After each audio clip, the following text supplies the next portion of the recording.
You know, you're watching this show today for a reason. You're supposed to be here, you're supposed to learn this. Dr. Christine Salter talks about autoimmune disease at the end of today's show. She is amazing. Susie Cohen, America's Pharmacist, is talking about, now I got you, chocolate. She's going to be talking about that.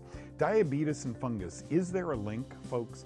As you know, I wrote a book on the fungus link to diabetes, so I believe there is.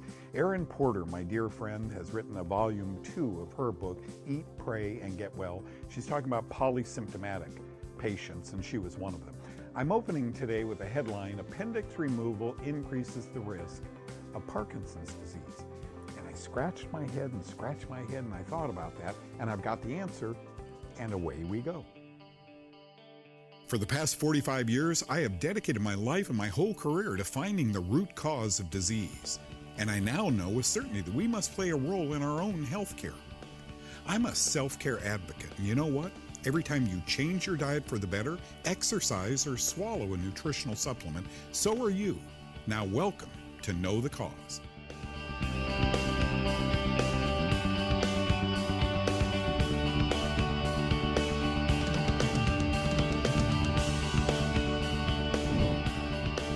Science Daily is a website I just love. They take very complex scientific literature and boil it down to a layman's term. Well, about a year and a half ago, I came across a headline that said, people with appendectomies go on to get Parkinson's disease. I'm thinking, what in the world? Why is that? So I rewrote, by the end of this 5 minutes, I rewrote the headline. I think it'll make more sense to you. Let's start here. Here's what it said. Patients who had their appendix removed were more likely to develop Parkinson's disease than those whose appendix remained in place, according to the largest study to address the relationship between the two conditions. The retrospective study involved more than 62 million patient records from 26 health systems. That is a good study.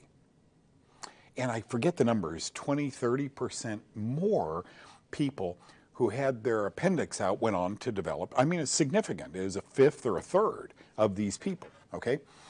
Now, why is that? Parkinson's disease is a disease of the nerves, so let's start there. What is it that could be so toxic to human nerves, and how might that toxicity relate to having your appendix removed? So it got me thinking. I tend to be really logical when I figure these things out. I've got a paper here on my desk and a paper here. Then I go to PubMed or some scientific research and I start. Look, I am a guy who enjoys putting puzzles together. People with Parkinson's disease, a third of them have a history of appendicitis. How does that make sense? Why? Okay, so let's keep going. So 100% of people who have appendix removed get antibiotics. Antibiotics are fungal poisons called mycotoxins.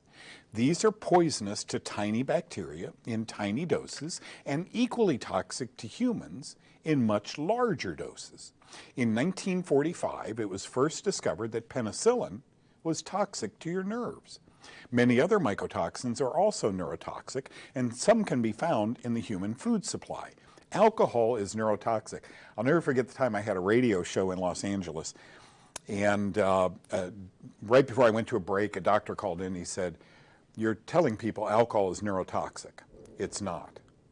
And I said, okay, listen, I got to go to a break. Hang with me here for a minute. Do me a favor. Go to your refrigerator, get a 6-pack of beer, drink 6 of them during this 3-minute break, and then come back on and we'll talk. And I'll prove to you that alcohol is neurotoxic. You know where I was going with that. Alcohol is neurotoxic. There's no doubt. Not just antibiotics, Parkinson's disease and mycotoxins. Look what's been in the scientific literature for the past 15 years. It is possible that low-dose exposure to ochratoxin A, which is a mycotoxin, will result in earlier onset of Parkinsonian. When normal age-dependent decline and striatal dopamine levels are superimposed on the mycotoxin-induced lesion. Okay, that was the Journal of Neurological Science circa 2006. Ochratoxin A is a mycotoxin produced by several fungal species, including Aspergillus, and there's that word, Penicillium. Ochratoxin A can impregnate cereal grains, dried foods, shelled nuts, peanuts, things of the sort. We just need to think outside of the box with these diseases. Take a history on a patient who's neurotoxic, who has Parkinson's. Is the answer drugs? Or is the answer knowing the cause? Hey, Jim, did you drink a lot? Did you eat a lot of corn? Were you living in a moldy environment? Did your home ever leak? These are the kinds of questions I think we need to ask. Okay, today over 10,000 antibiotic substances are on the market or have been reported. Currently, antibiotics represent a multi-billion-dollar industry that continues to grow every year. So my proposed headline wasn't people who, have appendix go on to develop Parkinson's. Here was my proposed headline. Antibiotics increase the risk of Parkinson's disease. What if it wasn't about the appendix at all? Could it be that antibiotics before, during, and after appendectomies, or used during any surgery, heighten the risk for Parkinson's disease? Folks, you've got to go with that. Doctors are writing this in their journals now. Antibiotic overuse is systemic. It's a huge problem. How I wish it was being addressed and slowed down. I don't think it is. We're going to get antibiotics as assuredly as when we were kids. We got a sucker from the dentist. We're going to get antibiotics. Just be careful out there.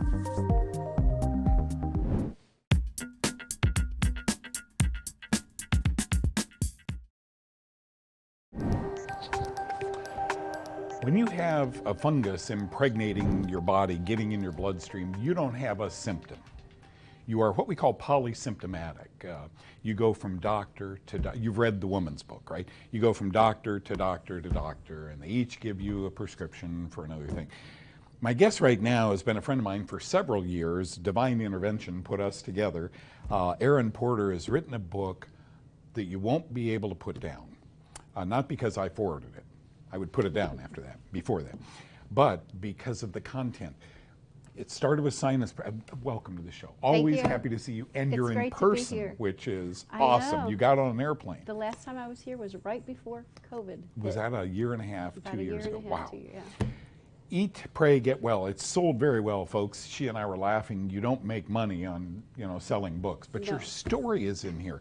This story is so compelling with Epstein-Barr, with Helicobacter pylori, with chronic sinusitis, with brain problems, skin problems.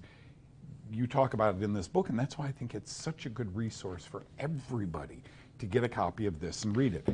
Why was it necessary that one person put a book like this together? Well, I think about where I was when I first got sick as a teenager, and I had no resources. Yeah. The internet was not big, I don't even believe it was out when I was 18. Yeah. So I ran from doctor to doctor. I started my job in Manhattan, and at lunch, everybody was going to have lunch and have fun, and I was going to the cardiologist, the ENT. I had symptoms from head to toe, and they were only getting worse. Years old. Yes, and they started about 1 month into being in that apartment, after moving into that apartment. Was that apartment the etiology? Was that the cause, or had you been seeded already with this I believe mold? I was already seeded. At 6 years old, we moved out of the Bronx and into a home that smelled like mold. And we would joke how it smelled like mold. And I got asthma, I got allergies, as my sister got allergies, but it was the trees is what they would say. It's the trees up here. So I think it was planted. My asthma was pretty severe. And then I think when I moved into that apartment, I don't know if it was a worse type of mold or different. More mold, but my body could not handle it. You are now a methylator. Could you explain to the folks that DNA mutation, explain what a methylator is and how you found that out? I found this out recently, and this is part of why I wrote the second edition, because in the 3 years since the first, I've learned so much, and I have had a lot of testing. And I wish people would put aside a few $1,000s knowing that one day, if you get sick, you're going to need it, because you're going to need testing that insurance doesn't cover. Yep. And that's what I've been doing the last 3 years, and I found out I had the MTHFR gene, which so many people have. They say about 35%. My doctor says it's more like 60. And yes, it's genetic, but you just taught me today that the mycotoxin, aflatoxin, can also create that mutation, which I had in my sinuses. the papers, the science. I'm going to give you these to read on the airplane going home. But most importantly, about that gene, which would have helped me and help everyone else who's suffering from mold toxicity, is if you do have that gene, which chances are you might, it disrupts the methylation process, which means you're not going to detox like everybody else. Your liver can't detox like everybody else. And that's just one thing. So imagine you have all these toxins, and it might not just be mold, it could be Lyme, because once you're assaulted by mold, your immune system, now you're open to anything else out there. And so you need to know that information, because there's supplements that can kind of push that methylation along, which you need if you're trying to recover from mold. You were diagnosed with Helicobacter H. pylori. Yes. So many Yes. people ask me, you know, what to do. What did you do for that? Well, I did not want to do the antibiotic route, and I'm not against that. It's just I was on them for 25 years, hundreds of courses, and I did too much to regain what I lost. And so I started doing colostrum, thinking that might knock it out. And so I kind of forgot about it and didn't get tested again until last year. And I said, I got tested, oh, it's still there, okay. Well, my doctor gave me silver, and she gave me a protocol for 7 days. It worked, it's Colloidal gone. silver. Yeah. Correct. And so I had to put that in the book. Anything that works for me, it's going in the book. And 7 days, and it's gone. Blood work proves it, and I go about every 3 months, and I get more blood work. Am I deficient in anything? Did I pick up anything? Your results, folks, may vary, but I hope you find Yeah. a naturopathic doctor who understands that the answer isn't always a prescription. They can be life-saving, but it isn't always. In her book, Eat, Pray, and Get Well, Erin expounds on what she did to get better, but more importantly, what she did to find out what was wrong with her. She watched Know the Cause 15 years ago. Great to have you on the set. Thank you. Thanks for having joining me. us. You bet.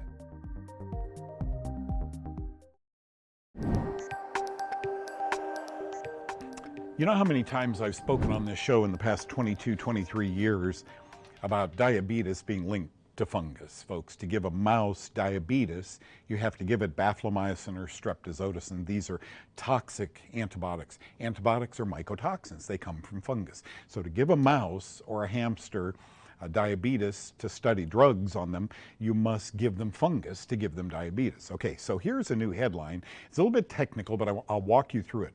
Might diabetes be a fungal disease? Here's a paper from anti-diabetic to antifungal. Discovery of these highly potent, they're called thiazolidinedione hybrids, as novel antifungal medications or antifungal agents. That didn't shock me. This is a couple of years ago. That didn't shock me at all. From anti-diabetic to antifungal. Things that work, antifungal, okay? They're called thiazolidinediones. These are drugs used to treat diabetes, right? They're also known as glitazones, but you and I know them as Actos or Avandia. I remember the ads on TV promoting these things. First question is, why do we have to have 4 names for drugs? Why can't we have a name for a drug? Glitazones would pass their antifungal medicinal properties onto their hybrid offspring. So what the headline said is, anti-diabetic drugs of this category just happen to be antifungal also. Glitazone drugs were further tested for their antifungal activity, and the results were published in 2011. Here's what they said, Organic and Medicinal Chemistry Letters. Antimicrobial evaluation of the compounds has shown that some of the compounds are associated with remarkable antifungal activity. Doesn't shock me at all. See, when I find something that works, I'll never forget years ago writing a blog about selective serotonin reuptake inhibitors, antidepressant medicines like Prozac. Oh, they happen to have antifungal properties. So is the reason you're depressed because of a life's event? Or is it a fungus that has crossed the blood-brain barrier and is sitting somewhere in your brain? Because not only can they help you over your depression, but they can help you by eradicating fungus. Same with these diabetes drugs, okay? If antifungal medicines work, is fungus the cause? Each of these prescriptive medicines have been published with antifungal properties. Sporanox, used to treat nail fungus. has been repurposed now as an approved cancer drug. Statin drugs used to lower blood fat levels are antifungal drugs. Keep going. Selective serotonin reuptake inhibitors, SSRIs, used to treat depression, have antifungal properties. I could go on and on. Blood pressure medications have antifungal properties. It's almost endless, folks. We find ourselves, when I worked with all these doctors, I asked people to bring me their medicines and their supplements. Sometimes the left bag was bigger than the right bag. They had more medications than supplements. But the one thing I learned is how many of these people ran from doctor to doctor to doctor and were on so many medications. And when you really talk to them, folks, if the medications worked, they wouldn't have been standing in a new doctor's office. They wouldn't have been talking to me about nutrition, exercise, and supplementation. Many, if not most, supplements have antifungal properties. You can begin going right down the list and looking at the B vitamins, right? Everything from niacin all the way down to B12. Look at zinc. Look at a number of these supplements. You can go out and they really do well. A daily multi, we feel great. Why? Could it be that, like anti-diabetic medicine, they have antifungal properties?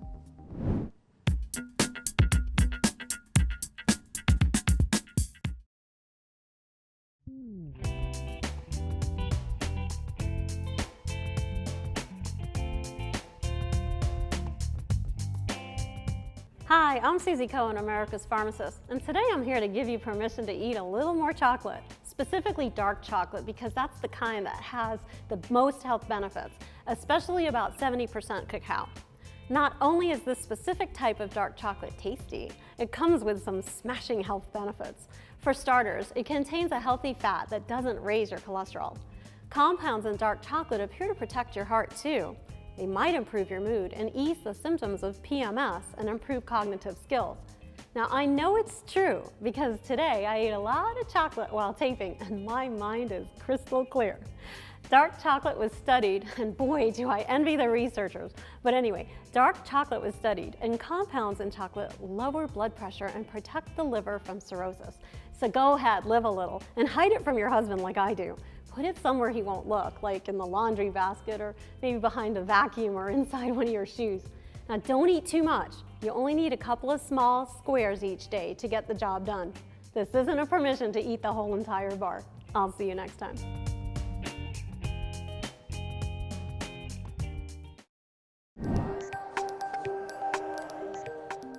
Folks, is cancer screening, prostate, breast, brain, etc., skin, is that your idea of preventive medicine?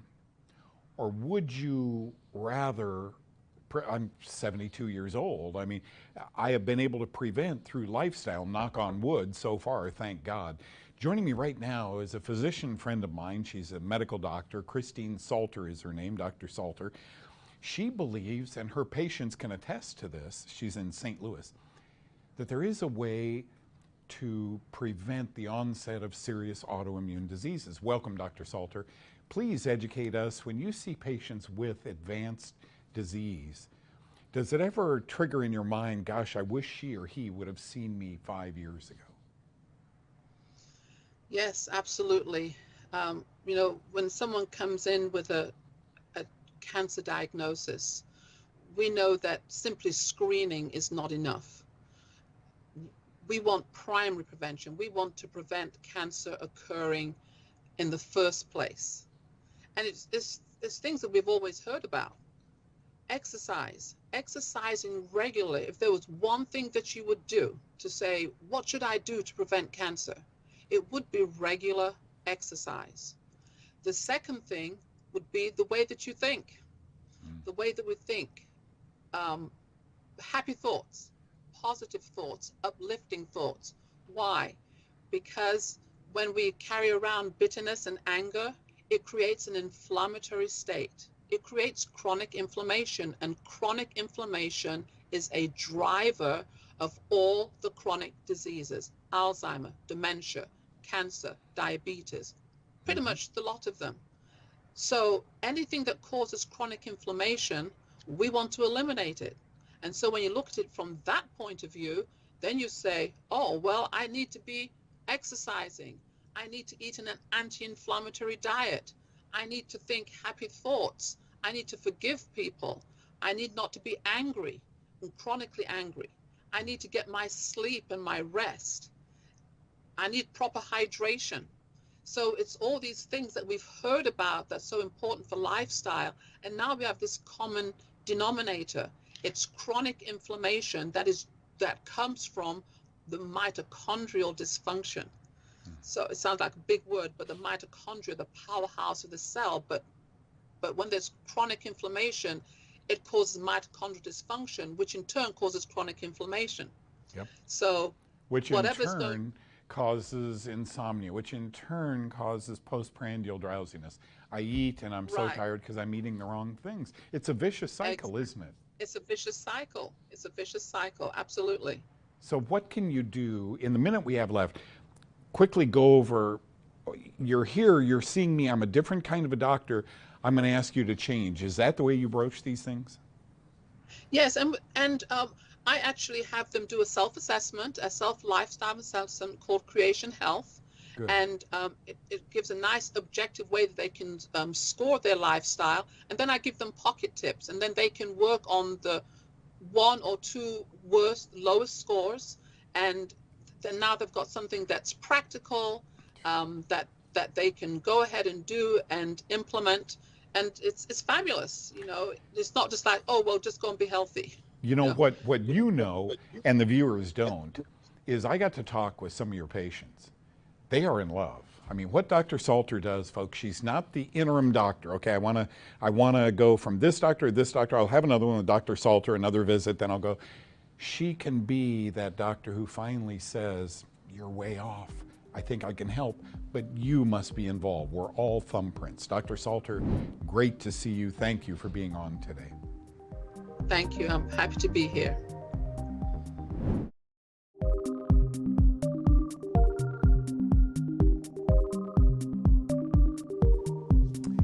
Antibiotics, they can be lifesavers when used judiciously. I think a lot of times, folks, they're not, but I understand doctors having to write a prescription for an antibiotic if they don't know why your fever and your blood count is so off, okay? So at least our eyes are open. Appendix removal or antibiotics that lead to Parkinson's disease. Thank you so much, Dr. Salter. Autoimmune disease. She's a dear friend of mine. She wrote the foreword in the woman's book, the woman's fungal book. Thank you, Susie Cohen. Chocolate, everybody's favorite topic. Thank you so much, folks, for you being here. Aaron, thank you for writing that book and expounding on your misery, helping other people get out of that misery. God bless you, folks. I'll see you next time.